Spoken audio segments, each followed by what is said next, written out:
তিন দফা দাবি নিয়ে চট্টগ্রামে যে শিক্ষা বোর্ড রয়েছে সেটির সামনেই অবরোধ কর্মসূচি পালন করছেন এইচএসসি বেচের যে পরীক্ষার্থীরা রয়েছেন তারা যেটি আমরা যতটুকু দেখছি যে চট্টগ্রামের যে ষোলো শহর এলাকা যেখানে শিক্ষা বোর্ড রয়েছে সেটির সামনেই তারা অবস্থান কর্মসূচি করছেন এবং তারা কিছুক্ষণ পরপর আসলে স্লোগান দিচ্ছেন যে উই ওয়ান্ট জাস্টিস।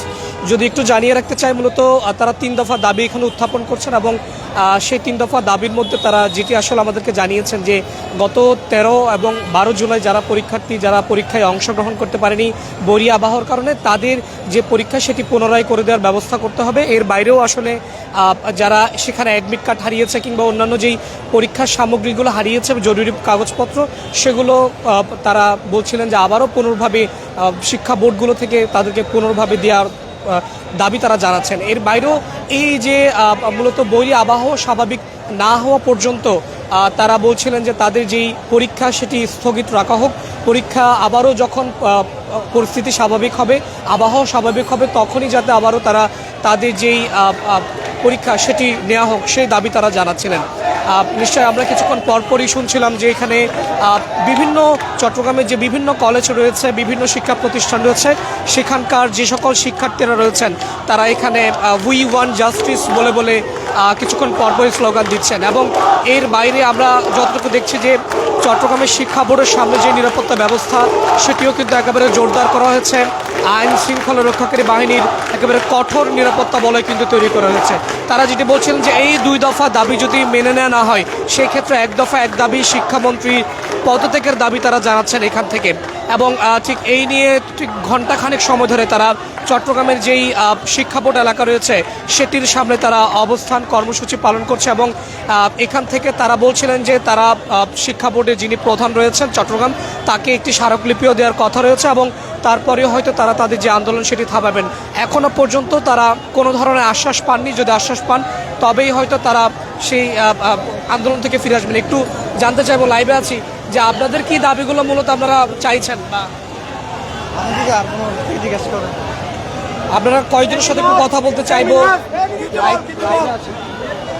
কি দাবিগুলো নিয়ে আসলে আপনারা এখানে কি দাবিগুলো নিয়ে আপনারা এখানে দাঁড়িয়েছেন বা আপনারা কেন দাঁড়িয়েছেন? আমাদের বড় ভাইরা বলতেছে, ওখানে ওদেরকে জানাইতেছে, এখন ওরা যা বলে।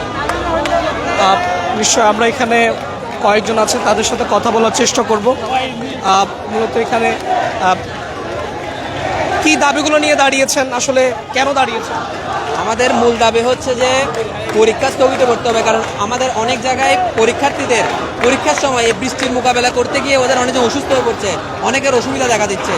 আমাদের দ্বিতীয় দাবি, শিক্ষামন্ত্রী উনি কোনো পদক্ষেপ নিচ্ছেন না, যে স্টুডেন্টদের যে পরীক্ষার হলে গিয়ে কষ্ট পড়তে হচ্ছে, অসুস্থ হয়ে যাচ্ছে। কালকে আমরা ভিডিওতে দেখেছি অনেক শিক্ষার্থী আসার সময় পানির মধ্যে পড়ে গিয়েছে, তারা আমাকে ফার্মের মুরগি বলেছে। আমরা কি মাথায় একটু করে পানি লাগলে নাকি আমাদের জ্বর উঠে যায়? আমরাও মানুষ, সবাই স্টুডেন্ট, সবাই বাচ্চা, সবার থেকে ওনার দেখতে হবে, স্টুডেন্ট ওনার থেকে শিক্ষার্থী বান্ধব হতে হবে। প্রতিটা স্টুডেন্ট যখন পানির মধ্যে ভিজে যাচ্ছে, তাদের ডকুমেন্টস নষ্ট হয়ে যাচ্ছে, তাদের বোর্ড নষ্ট হয়ে যাচ্ছে, তাদের ক্যালকুলেটর নষ্ট হয়ে যাচ্ছে, সেটা দেখবে কে? কোন দাবিগুলো সবচেয়ে বেশি প্রাধান্য দিচ্ছে? এখানে এত স্টুডেন্ট কষ্ট করে যাচ্ছে, আমি চাই মিলনে গেলে এসে দেখুক না, মিলনে গেলে এসে দেখুক যে স্টুডেন্ট কিরকম কষ্ট করে যাচ্ছে। এতে মিলনে দেখতে হবে তো জিনিসটা, ঠিক না? এই যে এত স্টুডেন্ট গুলো এত কষ্ট করে যাচ্ছে, তো মিলন তাই এখানে আসুক, দেখে যাক উনি কি অবস্থা হচ্ছে। উনি স্টুডেন্ট এসে থাকে, অনেক আমার চাই না, ঠিক আছে? আমি চাই মিলন নিজে এসে চলে যাক, বুঝুক যে স্কুলের কি অবস্থা হয়। অবশ্যই আমরা কয়েকজনের সাথে কথা বলার চেষ্টা করছি যে আসলে আপনাদের কি সমস্যাগুলো হচ্ছে বা কি বলার আছে। আমাদের যে সমস্যাগুলো হচ্ছে সেগুলো তো সারা বাংলাদেশের 64 জেলার ছাত্র সমাজ জানে। গতকাল যেভাবে পরীক্ষা নিয়ে অমানবিকর নজর কেড়েছে আমাদের সকলের, সকলের দৃষ্টি দিয়েছে এই বিষয়টিতে। মাননীয় প্রধানমন্ত্রী তারেক রহমানকে আমি অনুরোধ করতে চাই আমাদের শিক্ষামন্ত্রীর সাথে কথা বলে এই বিষয়টি সুষ্ঠুভাবে দরকার। আমরা আমাদের যে বোনটা আত্মহত্যা করেছে ওর সুষ্ঠু তদন্ত করতে চাই। যে সকল পরীক্ষা গতকাল পরীক্ষা দিতে পারে নাই, সে সকল পরীক্ষা যাতে একটা সুন্দর রুটিন করে আলাদাভাবে একটা পরীক্ষা নেওয়া দরকার। আমি আরও বলতে চাই, এই যে আমাদের এখন যে সমস্যাটা হচ্ছে, এই সমস্যাটা 24 ঘন্টার ভিতর ঠিক করতে হবে। আমি শিক্ষামন্ত্রীকে শিক্ষামন্ত্রী ভাবি না, আমি অভিভাবক ভাবি। অভিভাবক হিসাবে সন্তানদের সাথে সুন্দর আচরণ করতে হবে, বন্ধুসুলভ আচরণ করতে হবে। আমরা আমেরিকার পড়ালেখা চাই না, আমরা চাই আস্তে ধীরে আগে বাংলাদেশ। আমাদের বাংলাদেশ গরিব হলো আমাদের রাজাগোড়া কলিজা সব। আমরা আমাদের 64 জেলার ভাই বোনদের জন্য আজকে রাস্তায় এসেছি। সুতরাং মাননীয় প্রধানমন্ত্রী সহ মাননীয় শিক্ষামন্ত্রী, আপনাদের কাছে বিশেষ অনুরোধ, আমাদের সারা বাংলার ছাত্র জনগণের এই দাবি দেওয়া আপনারা পূরণ করে নেন। ধন্যবাদ আপনাদের। নিশ্চয় আমরা যেটি শুনছিলাম, তারা একটি বিষয় বারবার বলছেন যে বারবারই বলছেন যে যতক্ষণ না পর্যন্ত গতকালকে কিংবা গত পরশু যারা আসলে বৈরী আবহাওয়ার কারণে পরীক্ষা দিতে পারেননি তাদেরকে আবারও পরীক্ষা নেওয়ার যে ব্যবস্থা সেটি করে দেওয়ার দাবি তারা জানাচ্ছেন। এর বাইরে 24 ঘন্টার মধ্যে এই সমস্যাগুলো সমাধানের যে দাবি তারা সেখান থেকে আসলে জানাচ্ছেন। আমরা এখানে কয়েকজনের সাথে কথা বলার চেষ্টা করব যে মূলত তারা আসলে আরও কী বলছেন। নিশ্চয়ই আমরা দেখছি যে চট্টগ্রাম যে মাধ্যমিক এবং উচ্চ মাধ্যমিক শিক্ষা বোর্ড সেটির সামনে কিন্তু কঠোর নিরাপত্তা বিরাজ করছে এবং তারা একটি বিষয় বারবারই বলছেন যে তাদের দাবিগুলো না মানা পর্যন্ত তারা তাদের যে কর্মসূচি সেটাই রাখবেন। আপনারা কি কারণ আসলে দাঁড়িয়েছেন বা কি দাবি আপনাদের? আমাদের দাবি তিনটা। প্রথম দাবি, যাদের অ্যাডমিট কার্ড হারিয়ে গেছে তাদেরকে আবার অ্যাডমিট কার্ড দেওয়া পর্যন্ত পরীক্ষা স্থগিত করতে হবে। পুরো দেশে অভিন্ন কোয়েশ্চেন করতে হবে আর পুরো দেশে একসাথে পরীক্ষা স্থগিত করতে হবে। এক পুরো পরীক্ষা সম্পূর্ণ পরীক্ষা স্থগিত এটা হবে না। এই যে গতকালকের বা বিষয়টা যেটা বলছিলেন যারা অ্যাডমিট কার্ড হারিয়েছে এটা যদি আসলে দিয়ে দেয় তাহলে পদত্যাগের বিষয়টা আসলে আপনারা কিরকম বলছিলেন? না, আমরা তো পদত্যাগ চাই না, আমরা সুষ্ঠু বিচার চাই, সংস্কার করুক ঠিকভাবে। আমরা তো কখনো বলি নাই যে আমরা পদত্যাগ চাই। এতগুলো যে সমস্যা হইতেছে, এগুলো স্টুডেন্টরা ভোগান্তিতে পড়তেছে, আপনারা এগুলো ঠিক করেন। আমরা পদত্যাগের কথা বলি নাই। আপনাদের মূল দাবিগুলো আসলে আপনারা কোন দিকে চাইছেন এবং আসলে সমস্যাগুলো কোথায় হচ্ছে? এখন আবহাওয়ার বিষয়টা যেটি বলছিলেন যে বৈরী আবহাওয়া, এখন তো আসলে মোটামুটি আবহাওয়াটা দেখা যাচ্ছে আজকে সকাল থেকেই স্বাভাবিক, বা আপনারা আসলে কি বলতে চাইছেন? আবহাওয়ার তো কোনো ঠিক ঠিকানা নেই, যখন তখন বন্যা এসে যেতে পারে। তাও তো আবার কি আপনারা পরীক্ষা স্থগিত করে দিবে? যে আমরা অনেকগুলো পরীক্ষা মিস করছি, অন্যান্য বোর্ডে পরীক্ষাগুলো চলতেছে, তাহলে কি আমরা পিছিয়ে যাই নাই? অ্যাডমিশনের ক্ষেত্রে আমরা পিছিয়ে গেছি। তাহলে খালি চট্টগ্রামে কেন স্থগিত হবে? পুরো বাংলাদেশে স্থগিত করতে হবে, যেহেতু এটা অভিন্ন কোশ্চেন। নিশ্চয়ই আমরা যদি শোনার চেষ্টা করছিলাম। আচ্ছা, যদি জানাবেন যে এই যে দাবিগুলো আপনারা জানাচ্ছিলেন এগুলো যদি আসলে আশানুরূপ যদি কোনো পদক্ষেপ না দেখেন তাহলে আসলে আপনাদের পদক্ষেপটা কী হবে? তাহলে আমরা অন্যথায় আমরা জুলাই আন্দোলনের মতো আমরা শিক্ষামন্ত্রীর পদত্যাগ চাইব, তখন সবাই এক হয়ে যাব। কারণ আমরা চট্টগ্রামের ছেলেরা পিছিয়ে যাচ্ছে এবং আমাদের এই যে প্রশ্নপত্র সেম প্রশ্নপত্র করতেছে, ওটা তো আমাদের সাথে বৈষম্য হয়ে যাচ্ছে। আমরা তো প্রশ্নপত্র সেমভাবে দিতে না পারলে আমাদের মেধা যাচাইয়ের সময় আমাদের জন্য সমস্যা হতে পারে, আমাদের রেজাল্ট আশাস্বরূপ হবে না। এটাই আমাদের দাবি।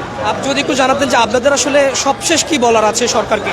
সবশেষ বলা আছে যে উনি একটা মুখে অনেকগুলো কথা বলতেছে। ফার্স্টে বলছিল একটা বোর্ড স্থগিত করলে সব বোর্ড স্থগিত হবে, এখন কই কথা কই?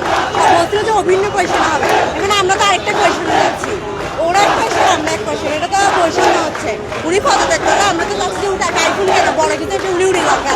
আমরা আল্লাহর কাছে শুক্রিয়া আদায় করতেছি, উড়ে গেলে শুক্রিয়া। আমরা একটু যেটি শোনার চেষ্টা করছিলাম যে কিছুক্ষণ পরপরই স্লোগান দিচ্ছেন এবং তারা শিক্ষা বোর্ডের সামনে এখানে অবস্থান কর্মসূচি পালন করছেন। আর যদি একটু জানিয়ে রাখতে চাই, মূলত ঠিক ঘন্টাখানেক সময় ধরেই তারা এখানে যে তাদের যে অবস্থান কর্মসূচি সেটি কিন্তু পালন করছেন। আর আরেকটি বিষয় জানিয়ে রাখতে চাই, এখানে তারা সবশেষ যে দাবি সেটি কিন্তু পদত্যাগের বিষয়টি বলছেন। কারণ তারা যেটি বলছিলেন যে তাদের যেই দুদফা দাবি সেটি যদি মেনে না হয় তাহলে তারা আসলে তাদের যে পদত্যাগ, শিক্ষামন্ত্রীর যেই পদত্যাগ সেটি তারা চাইছেন। নিশ্চয়ই এই মুহূর্তে ভুয়া স্লোগান তারা দিচ্ছেন এবং সেই স্লোগানেই পুরো চট্টগ্রামের যে শিক্ষা বোর্ড এলাকা সেটি কিন্তু উত্তাল হয়ে পড়েছে। সব কিছু মিলিয়ে চট্টগ্রাম শিক্ষা বোর্ডের সামনে থেকে তারা যেটি বলছিলেন যে মূলত তাদের 3 দফা দাবি তারা জানিয়েছেন। প্রথম দফা দাবি বৈরী আবহাওয়া স্বাভাবিক না হওয়া পর্যন্ত তাদের যে পরীক্ষা কার্যক্রম সেটি স্থগিত রাখা হোক। এর পরবর্তী দাবি গত 12 এবং 13 জুলাই যারা পরীক্ষা দিয়েছেন কিংবা অনেকে পরীক্ষা দিতে পারেনি, অনেকের অ্যাডমিট কার্ড জরুরি কাগজপত্র হারিয়ে গিয়েছে বৈরী আবহাওয়ার কারণে, সেগুলো যাতে সরকারের বা বোর্ডের পক্ষ থেকে আবারও ফিরিয়ে দেওয়া হোক। এর পরবর্তী যদি এই দুটি দাবি মেনে নেওয়া না হয় সেক্ষেত্রে শিক্ষামন্ত্রীর পদত্যাগের দাবি তারা আমাদেরকে জানিয়েছেন। তো এই ছিল চট্টগ্রামের শিক্ষা বোর্ড সামনে থেকে আমার কাছে এই পর্যন্তই।